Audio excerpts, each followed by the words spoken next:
रावण बोला तो फिर ब्रह्मा जी बोले और कोई वरदान मांगो। शंकर जी खड़े, ये इनके डिपार्टमेंट की बात है कि तुम ना मरो, ये तो संभव नहीं है। रावण बोला तो फिर कहा हम एक संशोधन कर सकते हैं कि तुम जिस तरह चाहो वैसे मर सकते हो, लेकिन न मरो यह संभव नहीं। तो कहा बानर मनुष्य जाति दो ही बाने, बंदर और मनुष्य के हाथ से मरो। ब्रह्मा जी बोले ठीक। तो रावण ने सोने की लंका बसाई। ये रजोगुणी मन सुनहली कल्पनाओं में ही तो खोया।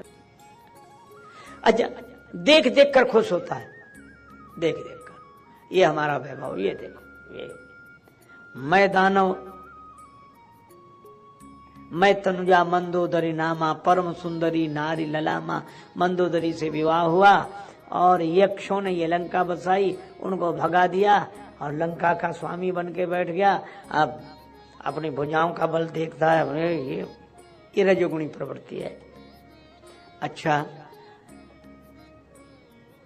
उसे दुनिया बड़ी अच्छी लगती है, पर कुंभकर्ण से काग वरदान मांगो। तो कुंभकर्ण ये मांगने वाला था कि एक आध दिन सोएं, बाकी समय हम जागते रहें। पर ब्रह्मा जी ने सरस्वती जी से कहकर उसकी बुद्धि बदलवाई, तो बोला हम 6 महीने तक सोएं, एक आध दिन जागें। ये तमोगुणी प्रवृत्ति है कि किसी का अरे देखो कितनी बढ़िया होगी, अब थोड़ा आराम करने दो, सोने दो। वो आंखें मूंदे पड़ा रहता आलस्य में ही। ये आलसी होना बड़ा कठिन काम है। अच्छा, आलसी बना नहीं जा सकते, होते हैं वो तब, और जो बनते हैं वे असली आलसी नहीं होते। एक बार एक राजा को बड़ी चिंता थी कि हमारे राज्य में कितने आलसी हैं, सूची बनाओ। सूची बनवाई गई, लेकिन समस्या का समाधान नहीं हुआ। मंत्री ने कहा कि ऐसे किन किन की कौन कहेगा कि हम आलसी हैं, और आलसी तो सबसे पहले ये कहेगा हम काहे को आलसी, यही है। तो क्या करें? तो मंत्री ने सुझाव दिया कि आलसी घर बनवा दो आप। आलसी घर, घास फूस के झोपड़े बड़े आरामदायक बनाए गए और मुनादी कराई गई पूरे शहर में, आलसियों के लिए पहली बार सुनहरा अवसर। घर तैयार है, आराम से आके रहो। शर्त एक ही है, यहां कुछ कर नहीं सकते, वहीं भोजन, वहीं पानी, वहीं आराम, सब कुछ वहीं। अब ऐसा मौका छोड़े कौन? दूसरे ही दिन सब आलसी घर भर गए। हाउसफुल का बोर्ड लगाना पड़ा बाहर। लोग प्रतीक्षा में थे, वेटिंग में थे कि किसी का कैंसिल हो तो हमें। राजा ने तो सिर पकड़ लिया कि इतने आलसी जिस देश में हो उसकी क्या प्रगति होगी, राजधानी में इतने आलसी। स्त्री ने कहा हुजूर ये एक भी नहीं है, मुश्किल से एक आध होगा कोई इनमें। तो कैसे पता करें? बोले आग लगवा दे। बुढ़े ही थे, अब आग लगी तो कैसे ही आलसी हो, कौन बना रहे उसमें, सब भाग गए। लेकिन आश्चर्य 2 पड़े थे उसमें, वो नहीं आते। उनको चिलम पीने की आदत थी, तो एक दूसरे से कह रहा था कि अब तो झोपड़े में ही आग लग गई, उठकर चिलम जला ले। दूसरा बोला वहां तक कौन जाए, आग तो खुद यहीं तक आई जा रही है। मंत्री ने कहा कि महाराज यही 2 हैं, बाकी हो ही नहीं सकते।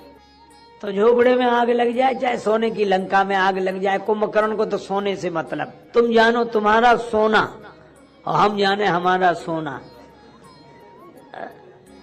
ये तमोगुणी वृत्ति है, आलस्य में पड़े रहे। और वो रजोगुणी वृत्ति है, इसको जीत लें, उसको जीत लें, ऐसे करें वैसे करें।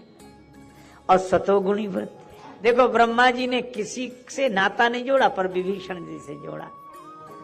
भगवान के चरणों में छल रहित प्रीति हो, हे मस्त। अब रावण जैसे ही गद्दी पर बैठा, लोगों को भगा ले, छीनने की वृत्ति, लंका छीन ली। और सबसे बोला आग लगा दो जहां जहां ब्राह्मण हो, गौएं हो, जे देश धैन तुझ पावई, नगर गांव पुर आग लगा वही। देवताओं का विरोध करो, यज्ञ नष्ट करो। अब तो राक्षस उत्पन्न हुए। और राक्षस किसे कहते हैं? तुलसीदास जी की बड़ी अच्छी परिभाषा है। अब ये जो हम लोग दिखाते हैं उसके सिर हैं, सींग हैं, दांत हैं, ये तो चित्रांकन के द्वारा समझाने का ढंग है। पर ये वृत्तियां हैं। शंकर भगवान से पार्वती माता ने पूछा कि राक्षस कौन?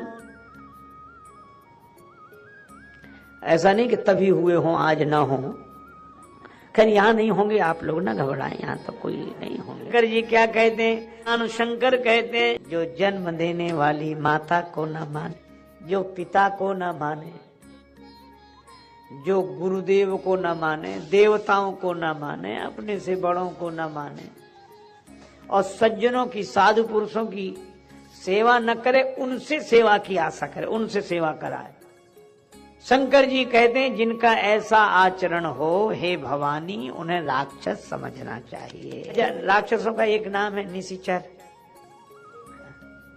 अब आप संगति मिला, प्रताप भानु निशा में ही पहुंचे थे कपटी मुनि के पास, अंधेरी रात में, रात थी, अंधेरे में पहुंचे थे, तो अंधेरे में कपटी मुनि मिला। कपटी मुनि की प्रेरणा से गलत रास्ते पर चले, गलत रास्ते पर चले तो दूसरा जन्म रावण के रूप में हुआ, और रावण के रूप में हुआ तो भी निशाचर। निशाचर का अर्थ ये नहीं जो रात में चले वे निशाचर हो, हालांकि रात्रि को भी निशा कहते हैं, पर इसका सहज अर्थ यह है, निशा से यहां अर्थ लेना चाहिए अंधकार। तो अज्ञान के अंधेरे में जिनकी चर्या हो वे निशाचर हैं, जो अंधेरे में विचरण करते हैं, उजेले में नहीं, ज्ञान का प्रकाश नहीं। वो मैंने पहले भी कहा, एक मोटरसाइकिल वाला बड़ी तेजी से अपनी मोटरसाइकिल चला रहा था, पर उसकी मोटरसाइकिल में लाइट नहीं थी। चौराहे पर खड़े हुए सिपाही ने डंडा दिखाया, ठहरो ठहरो, तुम्हारी मोटरसाइकिल में लाइट नहीं है, कहीं खतरा खा जाओगे।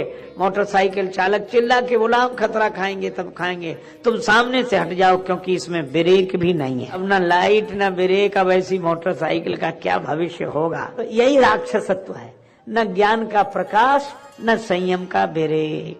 भगवान की प्रतीक्षा।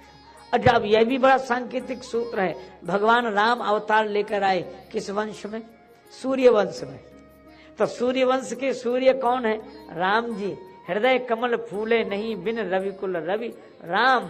तो जब निशा में चरण की वृत्ति आ गई, अज्ञान के अंधेरे में विचरण की वृत्ति आ गई, और उस निशाचरी अव्यवस्था ने सारी धरती को अशांत कर दिया, तब इस निशा को मिटाने के लिए सूर्य की जरूरत पड़ी। और सचमुच इस अंधकार को मिटाने के लिए सूर्य वंश में सूर्य के समान श्री राम जी प्रकट हुए। उदित उदय गिरी मंच पर रघुवर बाल पतंग, क्योंकि रात्रि बिना सूर्य के नहीं मिटेगी और रावणत्व बिना श्री राम के नहीं मिटेगा। यह कथा संकेत देती है। तो अधर्म की रात्रि में धर्म का सूर्य बनकर भगवान आए।